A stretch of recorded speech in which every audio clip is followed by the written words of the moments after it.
के अंदर अगर हम आपको बताएंगे तो आप हमें पागल बोलेंगे। क्यों? इसलिए ये तकरीबन 40 लाख साल पुराना है। 40 लाख साल पुराना क्योंकि पहले कैलेंडर नहीं थे, पहले युग चलते थे। सही है। जिस तरह शिवा आया जी तो हाँ, सतयुग था 80 लाख साल। बिल्कुल। फिर रामचंद्र आया तो 50 लाख साल था।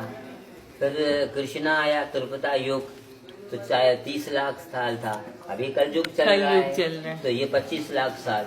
अभी रामचंद्र इधर हज करने जो आया तो आप अंदाजा लगाएं कितने लाख साल है। अभी मैं आपको बताऊं कि 40 लाख साल तो आप क्या कहेंगे, या महाराज पागल है या हमको पागल बनाता है। इसलिए हम तकरीबन थोड़ा बता देते हैं 2 लाख साल। फिर भी आदमी ऐसे से करता है। एक बरतानिया वाले ने मुझसे पूछा कि 2 लाख साल कैसे होते हैं। मैंने कहा 2 लाख साल तो होते हैं। कहता कैसा? मैंने कहा फिर तो क्या बरतानिया वाले हमको पागल बनाते हैं? हम चरिए हैं। जब बरतानिया का रेडियो बता रहा है कि एक हमने समंदर की छिपकली पकड़ी है जिसके ढांचे की उम्र 5 अरब साल है। मैंने कहा आप किस तरीके से कहते हो 2 लाख साल नहीं है या वो हमको बेवकूफ बनाते हैं? आप बोलो। तो ऐसा बात नहीं है। 2 लाख साल का हम बताते हैं। तो इधर एक कौम रहती थी जिसका नाम था हंगोली और बादशाह का नाम था हंगोल और बड़ा जबरदस्त बादशाह था। तो जब भी आपने देखा होगा कोई काम अच्छा चल रहा है तो नीचे वाले तबके जो हैं उसके पाँव निकालने की शुरू कर देते हैं। तो इनके वज़रा जो थे, वजीर जो थे, उन लोगों ने इनको शराब पिलाना शुरू किया। जब शराब पिलाया तो गोश्त भी चाहिए, कबाब भी आया। जब शराब और कबाब भी आया तो शबाब भी आना चाहिए। अब इसको ये लत पड़ गई। फिर वो उनके बंदे क्या करते थे कि जो भी हसीन लड़की देखते, औरत देखते, जो भी देखते, वो बंदे उसको उठा के बादशाह के महल में पहुंचाते। अगर कोई बात करता तो उसका असर कलम कर देते। फिर ये कौम जो थी उस टाइम वो पूजा कर रही थी माता भवानी की। तो उसने कहा माँ तू हमारी लाज बचाने आ जा, मंगोलियों की।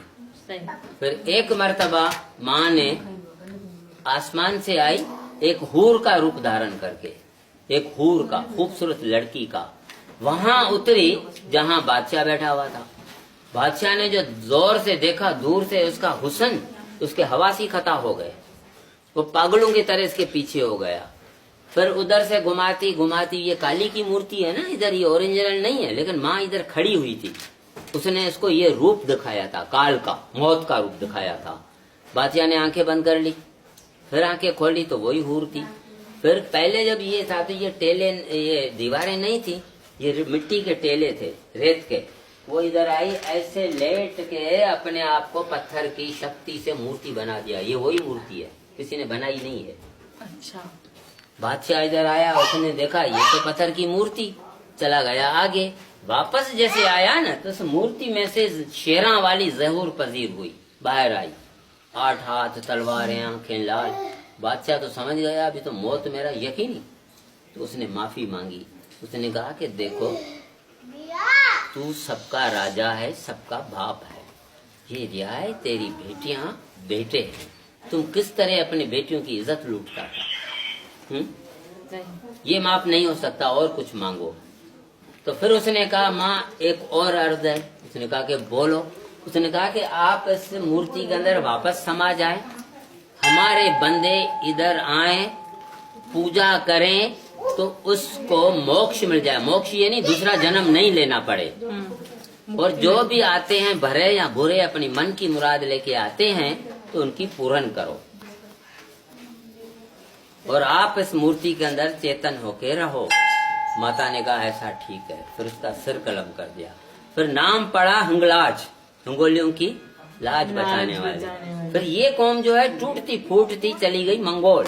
अच्छा। फिर उधर मंगोली कहलाने लगी, रूस के तरफ, क्योंकि ये पहाड़ी इलाका था ना, कभी बारिशें, कभी तबाहियां, कभी क्या, इधर तो वैसे नहीं था। सही सही। फिर ये जो है हमारा, उसने कहा कि हमारा हज हो जाए, हज का इलाका, उत्तम यात्रा। उत्तम यात्रा। जिस तरह आप देखो हमारे शिये भाई हैं, बगदाद जाते हैं, जियारत करते हैं, लेकिन उनका हज नहीं होता है, हज खाने कैबे में होता है।